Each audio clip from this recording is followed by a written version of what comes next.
여러분 안녕하세요. 바둑퀸입니다. 오늘은 지난 시간에 이어서 두 칸 협공의 변화 가운데 실전에서 가장 사용 빈도가 높은 바람개비형 전투에 대해서 알려드리고자 합니다. 프로들 바둑에서도 많이 등장하는 정석이니까요. 오늘 변화 꼭 익혀두셨다가 실전에서 잘 사용해 보시길 바랍니다. 그럼 본격적인 변화 속으로 들어가 볼게요. 자, 가장 어려운 협공 중에 협공, 두 칸 협공의 변화에서 흑의 날일자는 필연의 수순입니다. 이제 만약에 한 칸으로 받을 경우에는 이렇게 날일자로 행마하는 자세가 좋아서 이제 상대방보다 좀 앞서 나가면서 많은 실리를 확보할 수가 있어요. 흑은 여전히 미생마로 쫓기게 되는 형태죠. 그래서 이렇게 협공을 가게 되면 특히 날일자 걸침 이후에는 이렇게 날일자로 씌워가는 것이 이제 최선이자 정수가 되겠습니다.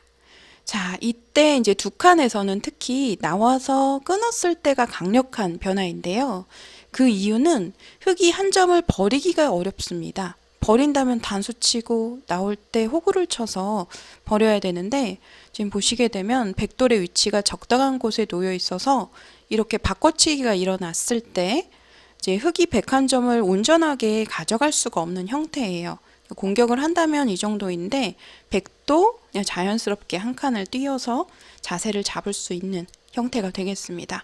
일단 흑 한 점을 제압한 상태에서 또 101점을 행마하기가 좀 가볍기 때문에 그래서 흑으로서는 백이 찌르고 흑이 맞고 끊었을 때 싸움으로 대응할 수밖에 없다라는 거죠. 그래서 두 칸 협공의 변화가 어렵습니다. 자, 지난 시간에는 막아서 백이 젖힐 때 따라 맞고 이어가는 아주 강력한 또 새로운 수법에 대해서 알려드렸었는데 생각보다 많은 분들께서 이 영상을 좀 감상해 주셨고 또 새로운 수법이어서 좀 신선했었던 것 같습니다. 네, 오늘 알려드릴 수법은요. 바람개비형 전투인데 이렇게 우측으로 늘어서 왜 바람개비형 전투냐 하면 모양이 바람개비와 비슷하죠. 백돌이 하나 놓여 있는 형태에서 바람개비형 전투가 이제 일어나게 되는데 이 형태가 두 칸 협공에서 가장 많이 펼쳐지게 되는 기본형이라고 보시면 되겠습니다. 지난 시간에 알려드렸던 막아가는 수는 약간의 변칙수이고요. 하지만 굉장히 강력했던 수법이었기 때문에 우리 구독자 여러분들께서도 한 번 더 찾아보시길 바랍니다. 자, 이렇게 늘고 백이 늘었을 때 일어나는 변화가 참 어려운데요. 이때 흑은 이 두 점이 갇혀 있기 때문에 뭔가 밭전자 사이를 째 나가고 싶은 형태예요. 그런데 보시게 되면 백이 찔렀을 때 연결이 안 됩니다. 갈라지는 형태죠. 네, 막더라도 끊겨서 곤란합니다. 그래서 이 밭전자로 째고 나오는 수를 두기 위해서는 이때 흑으로서 먼저 사전 공작이 필요한 장면인데요. 흑 두 점을 이선의 입구자로 행마하는 거죠. 이선의 입구자를 두어 가면서 이제 백 두 점을 공격함과 동시에 밭전자로 째 나오는 수를 맛보기로 하는 겁니다. 백이 만약에 이렇게 귀를 받아준다면 밭전자로 째 나가는 자세가 좋아서 더 이상 공격이 어렵습니다. 찌르더라도 막아서 호구로 전부 연결이 되었죠. 그래서 백이 뭔가 봉쇄를 하고 싶은데 봉쇄가 잘 안 돼요. 쉽게 빠져나올 수가 있고 중앙 쪽은 백도 귀가 미생이기 때문에 계속 두다 보면 결국은 부담이 되어서 살아야 되고요. 이렇게 되면 흑이 아주 잘 됐고 백이 망한 결과라고 보시면 되겠습니다. 네, 그래서 이렇게 바람개비형 전투가 일어났을 때 가장 많이 두어지는 사용 빈도가 높은 행마가 이선의 입구자, 아주 멋진 행마인데요. 오늘은 이선의 입구자 행마 그리고 날일자 행마까지 두 가지가 있는데 오늘은 먼저 입구자의 행마에 대해서 알려드리도록 하겠습니다. 왜냐하면 이 수가 가장 기본 형태라고 말씀드릴 수 있겠어요. 자, 백이 만약에 귀를 받아준다면 밭전자 째 나오는 자세가 좋습니다. 그래서 백도 약점을 지켜야 되는데 이런 식으로 지킨다면 단단하긴 합니다만 흑에게는 부담이 없죠. 그냥 수상전만 하더라도 백이 잡히는 형태고요. 이렇게 뛰기만 하더라도 백이 곤란한 형태가 됩니다. 그래서 뭔가 흑을 압박하기 위해서는 약점을 또 동시에 보완하는 이선의 날일자가 정수고요. 이수는 흑석점의 궁도를 파호하면서 동시에 이 밭전자를 없애는 일석이조의 수예요. 보시게 되면 흑도 얇아서 밭전자 째 나오는 자리가 성립하지 않죠. 네, 그래서 백으로서의 지금 최선은 이선의 날일자가 되겠습니다. 네, 이 형태가 이제 많이 나오는 형태인데요. 그러면 흑도 중앙으로는 빠져나갈 수 없으니 이제 백 두 점을 공격해야 되는데, 이제 백이 보시게 되면 날일자를 행마했을 때 좀 쉽게 자세를 잡을 수 있는 모양이에요. 그래서 변의 진출을 막는 한 칸이 정수가 되겠고요. 네, 이 형태 아마 많이 보셨을 겁니다. 그러면 백도 흑석점을 붙여서 압박하게 되는데, 자, 그러면 서로 수상전이 펼쳐지게 되겠죠. 네, 보시면 이 흑은 수가 한정되어 있습니다. 백이 좀 더 여유가 있고요. 그래서 수상전에서는 백이 좀 빠르기 때문에 이제 흑은 이렇게 붙여서 껴붙여서 사석작전에 좀 맥을 발휘하면서 끼어 이어서 이제 돌을 버리는 작전으로, 아마 이 형태 이제 프로들 바둑에서 많이 보셨을 텐데요.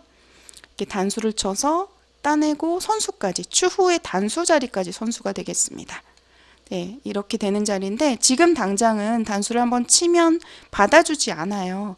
더 큰 곳이 많기 때문에 단수는 최대한 보류하고 나중에 두는 것이 좋고요. 여기까지 진행된 다음에 다시 선수를 잡아서 대세점을 뭐 걸친다든지 3-3을 침입한다든지 해서 큰 곳을 가면 됩니다. 여기까지 일단락이 되는 형태이고요. 수순 다시 한번 정리해서 보여드릴게요. 다시 바람개비형 전투로 돌아가서 두 칸 협공의 날일자로 씌웠을 때 나와서 끊는 수는 필연의 전투가 이제 시작이 되는 겁니다. 그러면 이때 흑이 늘어서 이제 받아주고요. 이제 백도 물론 이때는 두 가지 선택이 있는데 느는 수와 중앙 쪽 밀어가는 수 두 가지가 모두 가능합니다. 근데 오늘 알려드릴 수법은 이 바람개비형 전투에서 흑이 입구자로 두어가는 수예요. 백이 받아주면 밭전자로 째겠다라는 뜻이고요. 백도 약점을 최대한 좀 효율적으로 흑도를 압박하면서 이렇게 날일자로 보완하는 것이 강수이자 최선이 되겠습니다. 자, 이때 흑도 백 두 점을 이제 변의 진출을 막기 위해서 이렇게 한 칸을 뛰면서 압박을 하게 되는데 다시 이제 수상전이 펼쳐지게 되고요. 흑은 수가 한정되어 있어서 붙여서 이제 넘겨주면 수상전에서 백이 좀 곤란하죠. 수가 부족하기 때문에 한 수 부족으로 잡히는 형태예요. 백이 안 됩니다. 그래서 백도 넘겨주면 안 되고 일선을 늘어서 흑도를 차단할 수밖에 없는데 이제 끼워서 돌을 최대한 작게 버리는 사석작전으로 전개를 하는 정석이 되겠습니다. 수수는 여기까지고요. 실전에서 많이 나오는 형태이니까요. 이 형태 꼭 기억해 두셨다가 사용해 보시길 바랍니다. 자, 그리고 한 가지 더 있는데요. 여기 이제 변의 진출을 막는 한 칸을 띄었을 때 물론 붙이는 수도 좀 사용 빈도가 아주 높아요. 거의 좀 인공지능 시대에 많이 나오는 두 칸 협공에서 가장 많이 등장하는 정석의 형태가 바로 이 모양인데 또 그 다음으로 막는 수도 많이 나옵니다. 이 막는 수는 일단은 한 점을 끊어 잡는 수가 있어서 이렇게 끊어 잡게 되면 이렇게 선수로 한 집을 확보한 상태에서 또 공격에 들어갈 수 있기 때문에 흑이 곤란하고요. 네, 수가 부족합니다. 그래서 흑도 약점을 꾹 이어서 받아주면서 이제 공배를 최대한 채우는 것이 정수가 되겠는데 이렇게 되면 이 모양이 수상전에서 뭔가 백으로 전혀 손해가 없을 것 같거든요. 그런데 의외로 아까 수상전이 이제 펼쳐진다라고 말씀을 드렸었는데 수상전에서는 이 막아둔 교환이 백에게는 악수로 작용을 합니다. 좀 전에 이제 늘어서 사석작전이 펼쳐졌는데 지금은 끼우지 않고 막아서 수상전을 해요. 그러면 백도 이제 이어서 받을 수밖에 없는데 이렇게 막았을 때 보시게 되면 흑돌이 끊겨 있지만 백도 자충이 전부 채워져 있어서 수상전에서 백이 한 수 부족으로 잡혔습니다. 정말 의외죠. 저도 이 형태를 사실 공부한 지 얼마 안 되었을 때 가장 놀라웠던 점이 이렇게 뛸 때 누구든지 맞고 싶거든요. 그러면 이제 받아줄 수밖에 없는데 이렇게 붙이는 수가 일감이잖아요. 근데 이렇게 붙이면 흑에게 이렇게 껴붙이고 맞고 수상전에 역습을 당하게 되면서 백이 곤란한 형태다라는 거예요. 그래서 백도 만약에 이 선을 따라서 막았을 경우에는 절대 붙이면 안 됩니다. 붙이면 지금 곤란하고요. 이때는 그냥 한 칸을 뛰는 것이 정수인데 그러면 또 이제 수상전이 발생하게 되고요. 이때 만약에 이 선을 늘어둔다면 끼우고 단수를 치고 또다시 이렇게 한 점을 버리면서 수를 메워가게 되는데 보시게 되면 수가 부족하죠. 백이 한 수 부족으로 잡히는 형태예요. 백이 안 됩니다. 그래서 이 모양을 그냥 뭔가 이런 식으로 이어서 지키고 싶은 장면인데 변 쪽에 아까 제가 밭전자 째는 수만 말씀을 드렸거든요. 근데 지금은 끊겨서 안 되죠. 하지만 이 수 외에도 이렇게 붙여서 백의 약점을 공략하는 수가 남아 있어요. 나와서 끊을 수가 없거든요. 단수 쳐서 두 점이 잡히죠. 그래서 백이 이렇게 막을 수밖에 없는데 따라 나오게 되면 이 백 한 점이 잡히는 형태입니다. 지금 보시게 되면 약점 때문에 중앙 쪽의 약점 때문에 이제 흑이 101점을 가져가면서 수가 많이 늘어나는 형태예요. 그래서 이 형태가 만약에 백이 그냥 한각이 이어서 지킨다면 이 돌의 약점 때문에 백이 성립이 안 됩니다. 자, 그러면 이미 벌써 곤란한 형태처럼 보여요. 곤란해진 형태처럼 보이는데 이때 백이 또 정말 만약에 사람이라면은 상상하기 힘든 묘수를 인공지능이 보여주는데 바로 일선의 젖힘입니다. 이 수가 어떤 의미일까요? 만약에 뒤로 물러나 준다면 기존의 수상전에서 끼워서 수를 많이 줄일 수가 있었어요. 하지만 지금은 아무 수도 안 되죠. 그래서 백의 수가 늘어나기 때문에 흑에게 후퇴는 없고요. 그렇다면 받아줄 수밖에 없는데 만약에 이렇게 이어서 둔다면 호구를 쳐서 백의 수가 전혀 늘어나지 않았습니다. 이곳을 두더라도요. 이곳을 붙여가게 되면 수상전이 또다시 펼쳐지게 되는데 백수가 하나도 안 늘었어요. 오히려 자충수가 된 상황인데 그런데 문제는 백이 당연히 젖혀서 이을 것 같았는데요. 있는 것이 아니라 한 번만 젖혀놓고 지금 아까 여기 붙여가는 약점이 있다라고 말씀을 드렸는데 약점을 지켜둡니다. 이렇게 공배를 채우면서 약점을 없애는 거예요. 그러면 기존에 이제 끼우는 수가 수상전에서는 맥점이었죠. 만약에 이 교환이 없다면은 바로 끼워서 단수 쳐서 백을 제압할 수가 있어요. 백이 수가 부족합니다. 그런데 이렇게 한번 젖혀둔 교환이 있음으로써 백이 수상전을 진행했을 때 흑에 끼우는 수를 백이 방비할 수가 있어요. 이 젖혀둔 교환으로써 이렇게 이어가게 되면요. 지금 타이밍에 이어가면 흑은 이제 귀 쪽을 잇는다든지 한 점을 잡으러 갈 수밖에 없는데 변의 흑 한 점을 일선의 흑 한 점인데도 불구하고 이렇게 잡아갔을 때 흑은 백을 공격을 할 때는 이렇게 단수를 치고 늘어서 막을 수밖에 없습니다. 그러면 모양을 봤을 때는요. 백이 지금 한 점이 귀에서 잡혀 있고 그리고 안형도 부족해 보이고 백이 곤란해 보이는 상황인데 이 형태가 의외로 백이 이제 계속해서 이제 흑의 약점을 비집고 공략해 들어갔을 때 이제 패가 발생하게 되는데 백에도 귀중한 좀 두 수를 바깥에서 두 번 둘 수가 있는 거예요. 어느 곳을 두더라도요. 이런 식으로 붙이고 패를 해소하고 이렇게 두었을 때 이 결과가 흑이 나쁩니다. 인공지능은 흑이 망했다라고 말을 하고 있고요. 그래서 이렇게 젖혀서 있는 것이 아니라 일선에 한번 젖혀만 두게 되면 끼우는 수를 방비할 수 있다라는 거예요. 이렇게 되면은 끊겨서 흑이 곤란하다. 이런 개념이 참 어려운데 저도 처음에 인공지능 이제 검토를 하면서 인공지능이 알려주는 일선의 이 저침을 보고 깜짝 놀랐던 기억이 있는데 이 수를 이해하기까지가 참 오래 걸렸습니다. 네, 지금은 이제 완벽하게 이해했기 때문에 여러분들에게 좀 설명을 드리고 있는데요.